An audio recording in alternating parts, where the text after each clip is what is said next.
Good evening, guys. A little late getting out tonight. Had a lot of company, and then one of my favorite cousins of all time, Joe Kirk, called me, and I just got off the phone with Joe, and we were reminiscing and talking, and kind of catching him up on things that have been going on, and yeah, I love Joe Kirk. He's just an amazing guy. But we were. I'm kind of jumping around now until we start getting into the growing old Roger. We'll do that last, but I guess part of growing old with Roger, I told you about the golf experience in Mill Creek, and I was checking up on Costop Falls this morning, and the number Mike Quinn gave me when I called it went Union State Bank, and I went, what? I'm looking for so-and-so and so-and-so. Oh, well, I don't know. He's not here. And I went, maybe the wrong number. But I guess just everybody's calling. Things went crazy. So I had contacted Mike and said, hey, this number's Union State Bank. And he sent it to me again. He called me and goes, oh, man. I said, I know. I just looked at the website. That's the right number. This phone company set me up with the wrong people. It was kind of funny. Anyway, Mike and I got talking about it, and him playing golf. Mike goes, I'm going to go play golf. I'm out of here because Mike's retired now, and he's vowed to play golf every day. So we were talking about it, and he goes, yeah, I remember Roger telling me when he's playing golf with you guys in your family golf tournaments, how he would get the Jackass Award, and one year he almost didn't get it, and he was kind of disappointed, and he was just elated about it, and he was just talking on and on and on and on about it. And I was telling him about, yeah, man, we have this trophy. My cousin Mike made these trophies up, and we call it the Bob Harry Memorial. We play one in September too, the Labor Day, and that was the Rock and K Labor Day shootout, which was in memory of my dad and at the Rock and K and Mom. But the Bob Harry Memorial, it was started kind of out of the Memorial Day kind of thing. We'd get together at James and Shirley's house. They have 5 bedrooms with a big pool, and the family could come in, and we'd have a kind of a mini Roger Kirk, James Kirk family reunion there, and it was just a blast. And it still is. We still do it. But at first we were just playing golf and getting out there, and then we decided to take it to another level. Mike started buying these because, Mike and Scott and Cliff too, really, they're competitors. I mean, blood. I don't care if it's tiddlywinks or what, man. Even if you can beat them, no, you won't beat me this time, let's do it again. So, big time competitors. And to be honest with you, that's what I contribute to all 3 of those boys, and Debbie too, James's kids. They're all just, overachievers and very, very successful in everything they've done. So that's kind of the reason why. But they carry that on into family games and kid games. We used to play them growing up. But this thing was kind of a brainchild of Mike and mine. We kind of got together, and Joe Kirk's dad, Harry, was the golfer. And every time we go to Austin, I don't care who you went to Austin, he'd take you out there to the place downtown Austin, and it was a little 9-hole golf course, and it was Butler Park, and they finally made it they were going to tear it down and build a parking lot, but they made it a historic whatever you want to call it, monument or historic place. So they got it designated that so no one can tear it down. To this day you can go there, but it's 9 holes. And the longest hole is like 120 yards. And if you're not a golfer, that's a football field from one end to the other of the outside of the end zones, which when you golf, that's not a very long at all. And so your average hole in golf is like 400 yards. So you only played with a few clubs, and Harry always had extra clubs and had just like tons of balls. And he played golf, and Aunt Lois played golf with him, man. They were big golfers. And so Uncle Harry introduced all of us kids to golf. And then when Uncle Harry passed, and then Bobby passed, and so we started calling it the Bob Harry Memorial. And we've done it every year for, I can't count the years, since the 90s.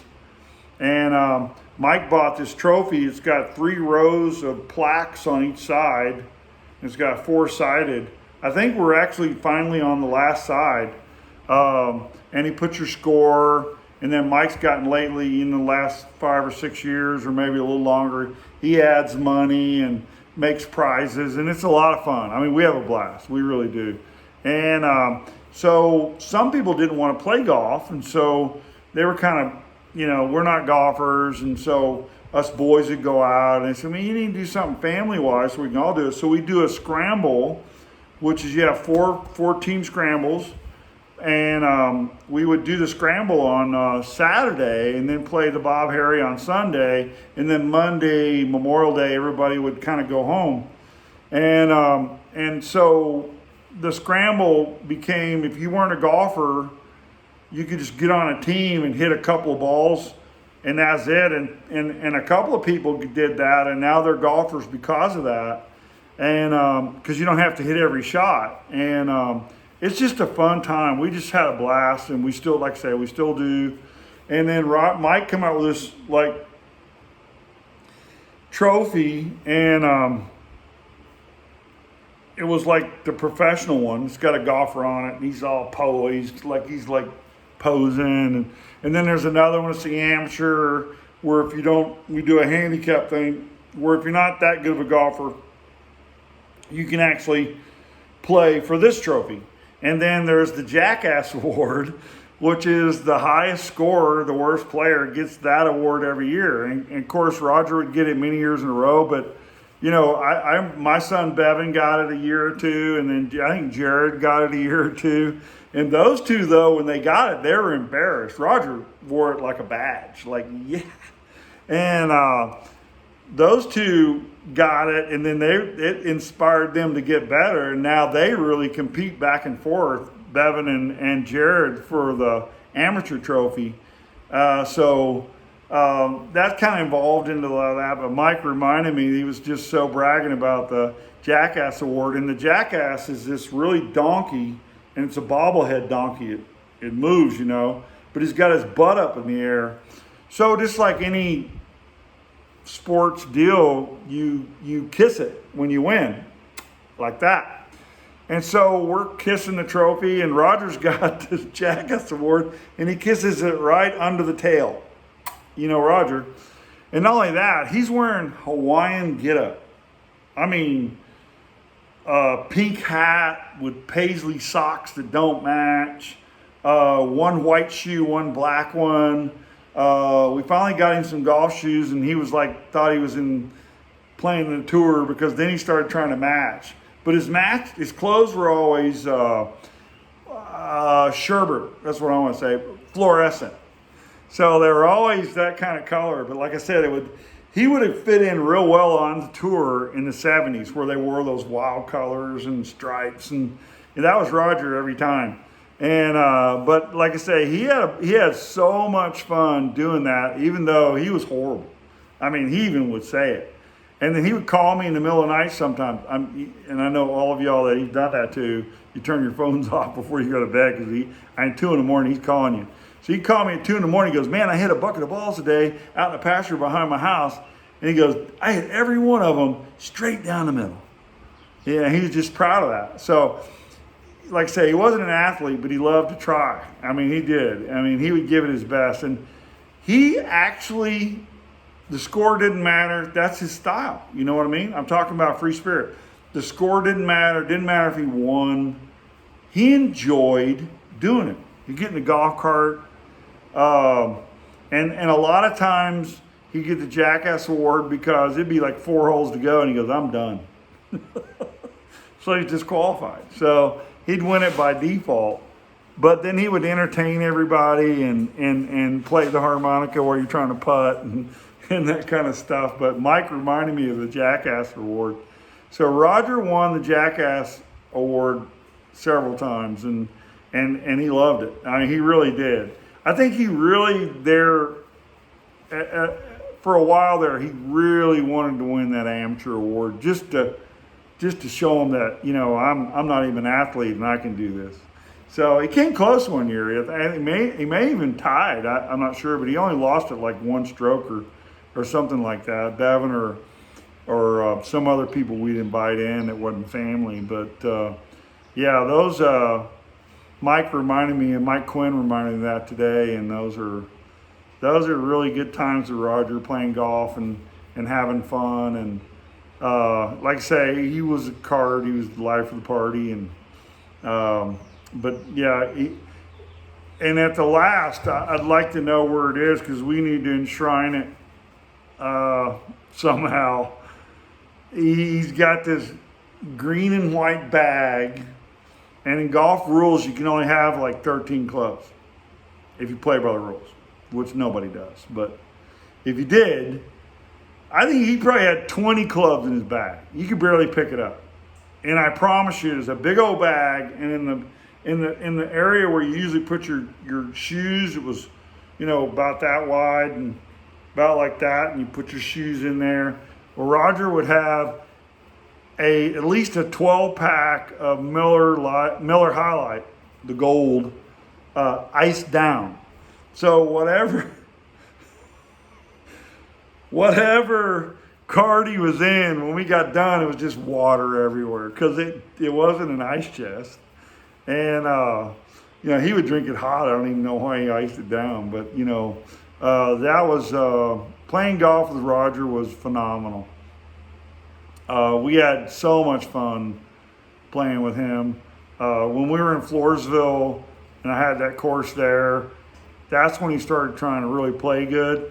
He would actually get the carts ready, and he was his own boss. So then after that, he would go get a cart and get his bag, and he'd go play 3 or 4 holes. And then he'd come back and he'd get more carts out and put some up and wash them. He'd get ahead. You just work your butt off, and then you get way ahead, and you got nothing to do. So that's been our downfall. I think Roger and I are working for other people, because they would give us what they considered 8 hours worth of work. Like, it would take them 8 hours to do this job. Well, they would give us that job, and we're done in 3 hours, because we kick butt and take names. So now you're sitting around with nothing. And so Roger would take advantage of that and go play 3 or 4 holes. And so he got okay, got to where he could hit it straight and get the ball off the ground. He got to where he would actually pretty good chipper. He just couldn't quite get the putting down. And I never figured that out, because he had an eye for level. But it was touch. Putting's a lot of touch. And I learned on, people laugh at me, but my cousins will attest to this. It's nothing for me to sink a 25-footer left or right with a nice slope, because I'd read the green. But I learned to putt at putt-putt, which is either boards or concrete on green-looking carpet. So it's like you touch it and it goes 30 feet. So you had touch. And some guy made fun of me once when I said that, and he said, oh, are you kidding me? You're hitting a wall and bouncing off of here and that. And I said, you don't get it. He goes, what do you mean? I said, well, when you're on a green and the cup's over here and it's sloping this way, and you've got a roll and you need to hit it to that roll to get it to go to the cup, that's hand-eye coordination. I said, it's no different on a flat surface to get it around a corner. You're looking at a spot to hit it to carry them off of it. So you're not carrying off of a board necessarily, but you are off of gravity. So I learned to get it to that point. So I became a very good putter because of that. I was like Seve Ballesteros. I'd be all over the place. And then I get on the green in one putt, and they'd ask me, how many you get? I go, 5. And they go, no way. I said, count them up. Took me 4 to get on, and I putted once. So the average guy putts, he gets on, the guy gets kind of good. If he's not a good putter, he'll be on in 2 or 3, and then he 3 or 4 putts, because it ain't easy. That's the hardest part. They say in golf, you putt for dough. No, you drive for show and putt for dough. So you can do whatever you want out there. When it counts, the money's on the green. And I became real good at that. It didn't matter to me, and that was my game, the short game. So, Roger got pretty good chipper. He just never was a great putter. And I contribute a lot of that because Roger had pretty severe arthritis back in the day, and then even to this today he died. But they came up with these big fat grips, and when they did that, I put one on for him, and he loved it, man, because it kind of let him grab